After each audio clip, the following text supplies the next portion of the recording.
My name's Kevin and welcome back to Tractors in Life.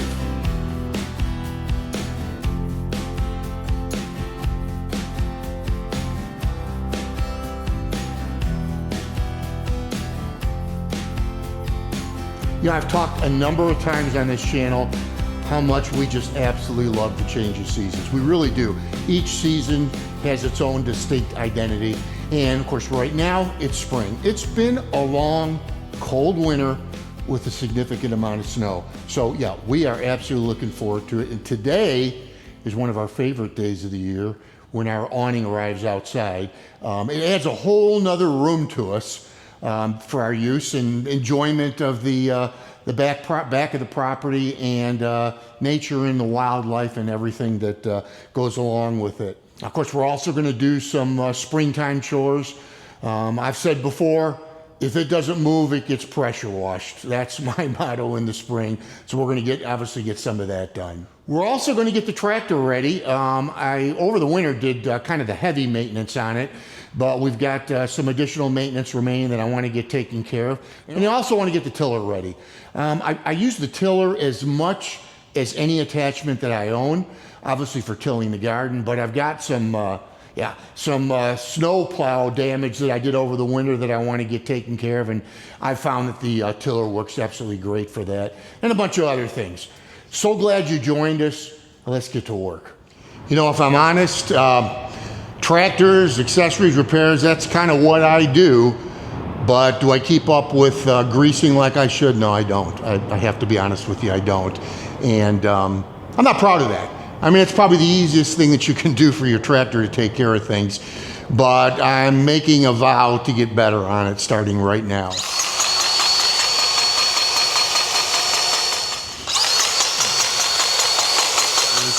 You guys have heard me talk about this lock and lube. It sure does make things easier.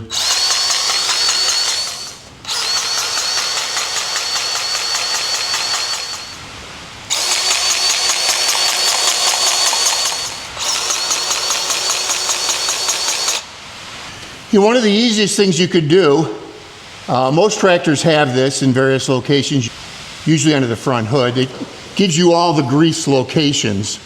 So this is telling me, other than the loader, I've got, let's see, 1, 2, 3, 4, 5, 6 locations for grease. This is one that's easy to forget here on the 3-point.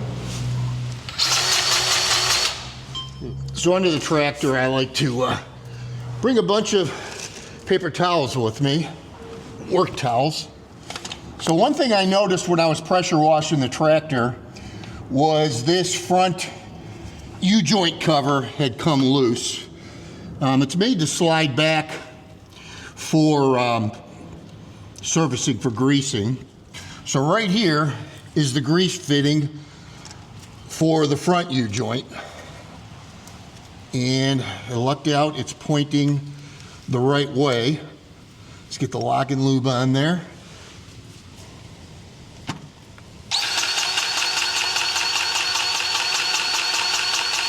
And then I've got to get this front cover back on there. It's just a Phillips head. And of course I forgot to bring the screwdriver under here. And now it's just a matter of tightening this down. Thought I had it tight before, but apparently not. And it's kind of awkward to get to.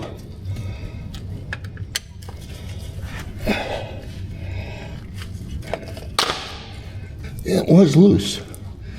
All right, now while I'm under here, I always just like to take a look around. Look for any leaks. Don't see any. Thankful for that. All right, now we got to look at the other end of the U-joint. And boy, did I luck out that it happens to be in the right position. Otherwise, you got to jack the back end up or move the tractor to get this grease fitting to point downward so you can grease it. There we go. Even with the lock and lube, this one's a challenge to get on. All right, I've got another one here, mid-axle. Here we go. All right, so in addition to greasing the tractor, I like to use white lithium grease, especially over here on the 3-point.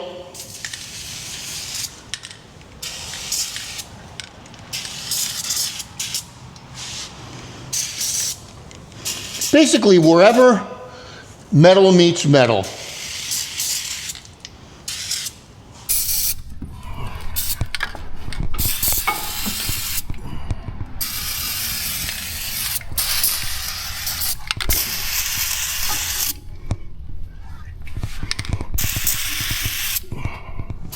Now I also want to get the tiller ready, so I want to check the fluid in it.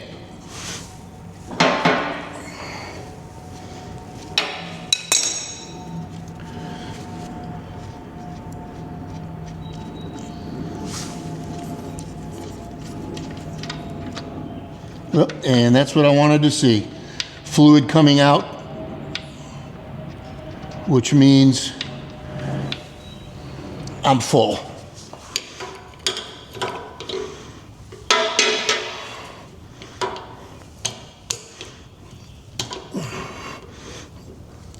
So this is a 22 millimeter. This is the gearbox. Check the fluid in it. Now this has a dipstick. Yeah, I'm good on that. 90 weight gear oil is what I will put in here if it's needed. Yeah, so my idea of a fun spring and summer, if I use my tractor a lot, that's what I'm hoping for. And it's just routine maintenance, nothing earth-shattering, just all stuff that we need to do if we want our equipment to last a long time.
Hey, I love learning things, and I just learned something, doing some reading recently, I was not aware of. My tractor has the rear tires filled. I know a lot of you guys do the same thing. Mine's with beet juice. Some people use windshield washing fluid. Way down south, they use water. I chose the beet juice because it's heavier than water or windshield washer fluid at 11 pounds per gallon. But what I didn't know is, you know, when you check the fluid, or when you check the air in your tires, what you're supposed to do is rotate your tire so that it's at 0 degrees. Put your air gauge on there and you see how much pressure is in the tire. Well, what I didn't know is, and if you've done it before, when you first do it, you do get a little fluid that squirts out as well, that if you use a standard air gauge, you can blow it. I wasn't aware of that. So I got this, and this is made by DEWALT. It's not sponsored. I got it with my own money from Amazon. I'll put the link in the description.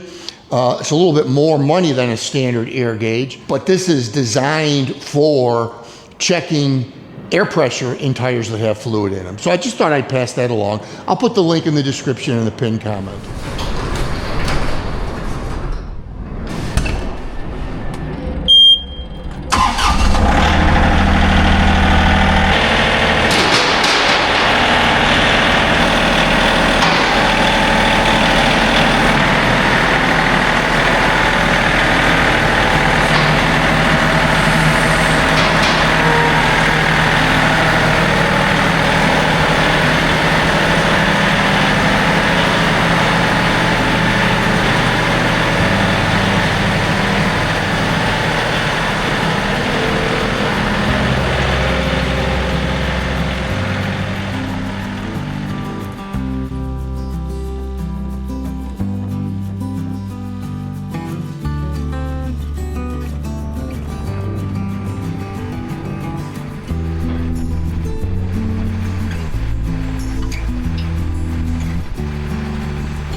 know, that's not something I wanted to do for obvious reasons. It's so wet, but it'll heal once we get a rain, and I'll be rolling the lawn later this spring too.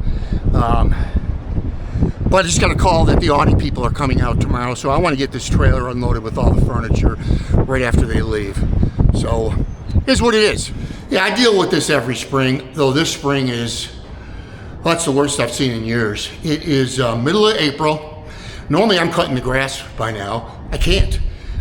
It's just too, you see just that with that couple minutes of the tractor being on the lawn, what happened. Yeah, March was historically the wettest March, the second or third wettest March we've had since the 1800s. So, and the rain just keep coming almost every day now, first part of April. Now the good thing is it's warmed up, it's in the 70s, and it's windy. So those are the two things that you need to dry turf grass out. But see, the issue is that with turf grass, if it's long and it's growing, it doesn't easily dry out. So what'll happen is the first cutting, the weight of the mower will bring the dirt to the surface, and it's going to leave tracks all over the lawn. I mean, it looks like I'm tearing up the grass, but I'm not. It's just the weight. Same thing with the tractor right now. It's the weight of the machines bringing the dirt to the surface. So it'll look terrible first couple times I cut it, but if I don't cut it, it's not going to dry out. You know, as I said, the awning, when it gets put back up in the spring, it's just a really big day for us. It really is. As you can see, it adds a whole nother room for us to be able to use. And this company, part of the deal when I purchased the unit was that they obviously installed it initially, but they come every fall to take it down. They store it for us, and then they put it back up in the spring. As to the construction, it's rated to take up to 120 miles per hour winds, but it is not constructed to take snow load. So I gotta be careful when I put it up each year. I don't want to get too early. This is Western New York.